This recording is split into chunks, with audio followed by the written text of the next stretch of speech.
इच्छाधारी नागिन पहुंची बंसल घर दिव्यम को जान से मारने के लिए। जिसका एक्सीडेंट हुआ था वह कोई मामूली इंसान नहीं था बल्कि एक इच्छाधारी नाग था और दिव्यम के कार से उस इच्छाधारी नाग का एक्सीडेंट हो गया था। गाड़ी के पास एक बिल रहता है, उस बिल में इच्छाधारी नाग जाकर गिर जाता है जिससे किसी को पता नहीं चलता है कि दिव्यम के कार से एक इच्छाधारी नाग का एक्सीडेंट हो गया है। बल्कि दिव्यम और राधिका जब बाहर निकलकर देखते हैं तो वहाँ पर कुछ भी नहीं रहता है। इसलिए दिव्यम और राधिका को ऐसा लगता है कि किसी का भी एक्सीडेंट नहीं हुआ है। दिव्यम और राधिका बंसलगढ़ पहुंच जाते हैं। उसके थोड़ी ही देर के बाद इच्छाधारी नागिन भी अपने बाबा को लेकर बंसलगढ़ पहुंच जाती है। इच्छाधारी नागिन के बाबा कहते हैं बंसल परिवार वालों से कि तुम्हारे बेटे दिव्यम ने हमारे बेटे का जान लिया है। उसने अपने कार से मेरे बेटे का एक्सीडेंट करके भाग गया है। दिव्यम और राधिका इच्छाधारी नागिन के बाबा से कहते हैं बाबा, हमने आपके बेटे को एक्सीडेंट नहीं किया है क्योंकि जिस वक्त एक्सीडेंट हुआ था वहाँ पर कोई भी नहीं था। बाबा बहुत ज़्यादा गुस्सा हो जाता है और बंसल परिवार वालों से कहता है एक तो तुम लोगों ने मेरे बेटे का एक्सीडेंट किया और दोबारा तुम लोग अपनी गलती भी नहीं मान रहे हो। इच्छाधारी नागिन का बाबा बंसल परिवार वालों को बद्दुआ देने जाता है, लेकिन सही वक्त पर दादी माँ बाबा के सामने हाथ जोड़कर विनती करने लगती हैं। दादी माँ इच्छाधारी नागिन के बाबा से कहती हैं बाबा प्लीज़ आप कुछ भी ऐसा वैसा बद्दुआ मत दीजिए जिससे बंसल परिवार वालों का सुख चैन सब खत्म हो जाए। इच्छाधारी नागिन का बाबा बंसल परिवार वालों से कहता है मेरा एक ही बेटा था, वो अपनी बहन की शादी करने के लिए पैसा इकट्ठा कर रहा था, लेकिन अब तो उसका जान भी चला गया। अब मेरी बेटी का शादी कौन करेगा और मेरी बेटी कहाँ पर काम करेगी, क्योंकि मैं तो बूढ़ बुजुर्ग हूँ, मुझसे तो एक भी काम नहीं होता है। इच्छाधारी नागिन और बाबा का चाल था बंसल घर में घुसने का। दादी माँ कहती हैं अगर आप बुरा ना माने तो आपकी बेटी हमारे घर पर नौकरानी का काम कर सकती है। इच्छाधारी नागिन अंदर ही अंदर बहुत ज़्यादा खुश होती है क्योंकि वह अपने मकसद में कामयाब हो रही थी। इच्छाधारी नागिन यही तो चाहती थी, बंसल घर में नौकरानी का काम करके बंसल परिवार वालों को तबाह करना। इसलिए इच्छाधारी नागिन का बाबा कहते हैं ठीक है, अगर आप लोग मेरी बेटी को नौकरानी का काम दे देंगे तो बहुत ही अच्छा होगा। बाबा इच्छाधारी नागिन को बंसल घर में छोड़कर अपने घर वापस चले जाते हैं। इधर इच्छाधारी नागिन अंदर ही अंदर खुश होती है क्योंकि वह अब बहुत आसानी से राधिका के पति दिव्यम की जान ले सकेगी, क्योंकि नागिन तो अपने बदले के आग में जल रही थी और बदले की आग उसका तभी खत्म होता जब तक दिव्यम का जान नहीं ले लेती, क्योंकि जिस वक्त इच्छाधारी नाग का जान गया था उस समय दिव्यम ही गाड़ी चला रहा था। इस वजह से नागिन दिव्यम को ही जान से मारने की कोशिश करती है। राधिका इच्छाधारी नागिन के पास आती है और कहती है चलिए मैं आपके कमरे तक पहुंचा देती हूँ। इच्छाधारी नागिन राधिका के साथ अपने कमरे में जाने लगती है। राधिका उसके कमरे में पहुंचा देती है और कहती है आप कल से काम करिएगा, मैं आपको सारा काम बता दूंगी कौन सा काम कहाँ कहाँ करना है। इच्छाधारी नागिन राधिका से कहती है ठीक है। राधिका कमरे से बाहर निकल जाती है। इच्छाधारी नागिन अपना एक छोटा सा बक्सा खोलकर अपने भाई को देखती है, क्योंकि उस बक्से में इच्छाधारी नाग रहता है, उसका अस्त्र रहता है और नागिन उसको देखकर अपना जीभ बाहर की तरफ निकालने लगती है। राधिका फिर अचानक से इच्छाधारी नागिन के कमरे में पहुंच जाती है क्योंकि उसे एक काम रहता है। इच्छाधारी नागिन को जीभ निकालते हुए राधिका देख लेती है।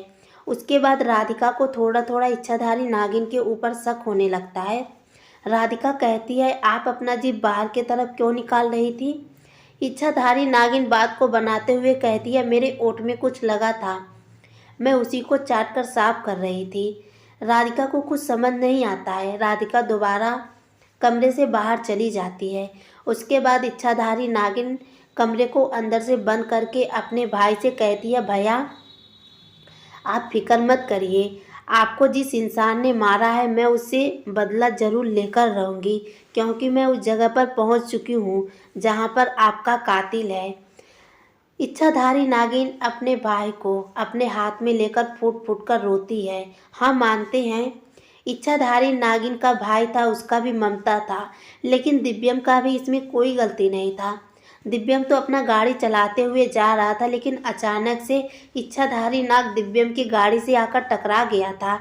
दिव्यम तो इच्छाधारी नाग को टक्कर नहीं लगा था, लेकिन इच्छाधारी नागिन कहाँ समझने वाली है। वह तो सिर्फ अपने बदले के आग में जल रही है। उसे जल्द से जल्द अपना बदला पूरा करना है और बंसल घर छोड़कर जाना है।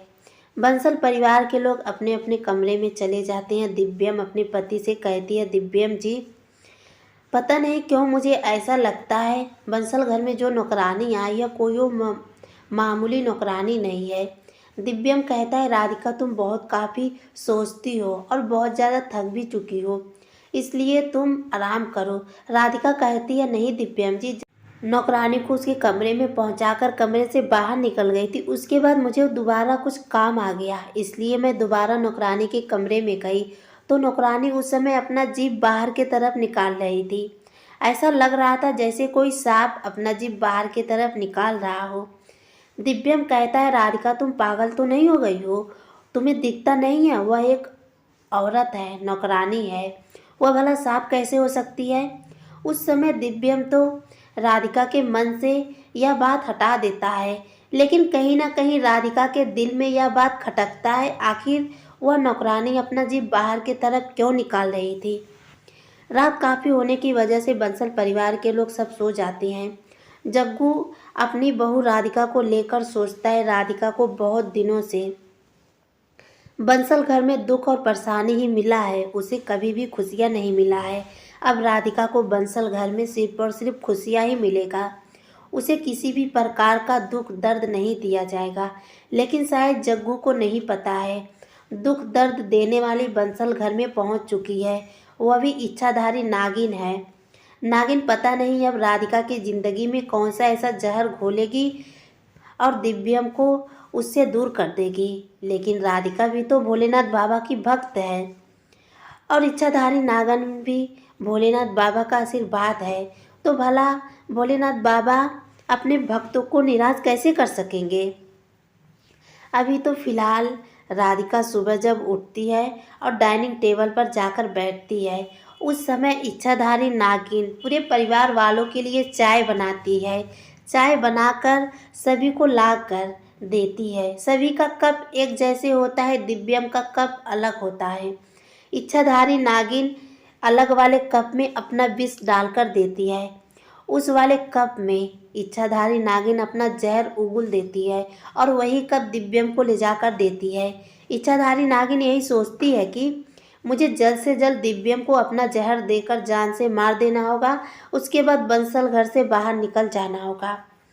जैसे ही इच्छाधारी नागिन जहर वाला कप दिव्यम को देती है, वैसे ही राधिका का नज़र उस कप पर जाता है।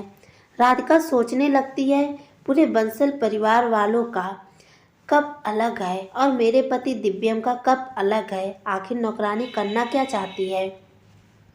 राधिका को कुछ भी अच्छा नहीं लगता है। राधिका फटाक से दिव्यम को चाय पीने से पहले ही उस कप को अपने हाथ से मारकर गिरा देती है। सभी को यही लगता है कि राधिका की गलती से दिव्यम का चाय जमीन पर गिर गया। उस समय इच्छाधारी नागिन राधिका के ऊपर बहुत ज़्यादा गुस्सा होती है, क्रोधित भी हो जाती है। ऐसा लगता है दिव्यम को छोड़कर इच्छाधारी नागिन राधिका को ही डस लेगी, लेकिन परिवार वालों को इकट्ठा होने की वजह से इच्छाधारी नागिन अपना गुस्सा काबू में करते हुए वहाँ से अपने कमरे में चली जाती है और अपने भाई का बक्सा खोलकर अपने भाई से कहती है, भैया मैं आपका बदला बहुत जल्द लूँगी। आज तो मेरा प्लान बेकार हो गया, लेकिन मैं अगले प्लान में ज़रूर सफल होंगी। इधर राधिका अपने पति दिव्यम से कहती है, दिव्यम जी सॉरी मेरा पैर लकड़ा गया है, इसलिए मैं आपसे जाकर टकरा गई हूँ। दिव्यम कहता है, राधिका कोई बात नहीं। दिव्यम और राधिका कमरे में चले जाती हैं। दिव्यम अपना कपड़ा चेंज करने चला जाता है। उधर इच्छाधारी नागिन दिव्यम को छुप छुप कर देखती है और अपना जीभ बाहर की तरफ करती है। राधिका का नज़र नौकरानी के ऊपर रहता है। राधिका नौकरानी के पास जाती है और कहती है, चलिए मैं बाहर की तरफ ले चलती हूँ और बाहर का काम जो है मैं आपको समझा देती हूँ। बाहर गार्डन में फूलों में पानी डालना होता है। राधिका सोचती है, इस नौकरानी को जितना मैं परिवार वालों से दूर रखूं उतना ही अच्छा रहेगा, क्योंकि राधिका का दिल बार बार यही कहता है कि यह नौकरानी नौकरानी नहीं है, बल्कि किसी बहुत बड़े मकसद के लिए बंसल घर में आई है। और राधिका का अंदाज़ा कभी गलत भी नहीं होता है। राधिका तो अभी के लिए इच्छाधारी नागिन को गार्डन में लेकर जाती है और सारा काम समझा देती है। इच्छाधारी नागिन को किस तरीके से फूल कहाँ कहाँ फूल में पानी डालना है। इच्छाधारी नागिन राधिका की बात को समझकर कहती है, आप फिक्र मत करिए, मैं सारे फूल का अच्छे से ध्यान रखूंगी। राधिका अपना काम समझाकर कमरे में चली जाती है। इधर इच्छाधारी नागिन राधिका के ऊपर गुस्सा गुस्सा कर रहती है, क्योंकि राधिका की वजह से इच्छाधारी नागिन अपना काम सफल नहीं बना पाती है। उधर राधिका भोलेनाथ बाबा के मंदिर में जाकर उनसे विनती करने लगती है। राधिका भोलेनाथ बाबा से कहती है, भोलेनाथ बाबा, आपको मुझे रास्ता दिखाना होगा। आखिर यह नौकरानी जो बंसल घर में अचानक से आकर रहने लगी है और उस इंसान को अपना भाई कह रही है, जिसका हमारी गाड़ी से एक्सीडेंट हुआ ही नहीं है, इसका राज क्या है? आपको मुझे रास्ता दिखाना होगा। भोलेनाथ बाबा राधिका को आशीर्वाद देते हैं। राधिका के दिमाग में एक बात आता है। राधिका नौकरानी के कमरे में चली जाती है। जैसे ही राधिका नौकरानी के कमरे में जाती है और उसका बिस्तर हटाती है, राधिका के पैरों के नीचे से ज़मीन खिसक जाता है, क्योंकि नौकरानी के कमरे में सांप का छाल होता है। सांप का छाल देखकर राधिका बहुत ज़्यादा घबरा जाती है। राधिका सोचने लगती है, आखिर नौकरानी के कमरे में यह सांप का छाल कहाँ से आ गया? अभी तक तो इससे पहले बंसल परिवार वालों के किसी भी कमरे में सांप का छाल या किसी प्रकार का कोई भी चीज़ नहीं मिलता था, लेकिन आज नौकरानी के कमरे में सांप का छाल मिल चुका था। राधिका कली भाभी को अपने पास बुलाती है और नौकरानी के कमरे में जो सांप का छाल रहता है वह कली भाभी को दिखा देती है। कली भाभी राधिका से कहती है, राधिका, हमने बुजुर्गों द्वारा कही गई बात सुना है, जिस कमरे में सांप का छाल होता है उस कमरे में सांप जरूर होता है। आखिर नौकरानी के कमरे में यह सांप का छाल बिस्तर के नीचे कैसे आया? कली भाभी राधिका से कहती है, राधिका, तुम इस सांप के छाल को हटा दो। अगर दोबारा सांप का छाल नौकरानी के कमरे में आया तो जरूर दाल में कुछ काला रहेगा, नौकरानी के कमरे में जरूर सांप रहेगा। राधिका उस सांप के छाल को हटा देती है। 2 दिन के बाद राधिका दोबारा नौकरानी के कमरे में जाती है और जैसे ही बिस्तर हटाती है, उसके बिस्तर के नीचे 2 से 3 सांप का छाल होता है, जिसे देख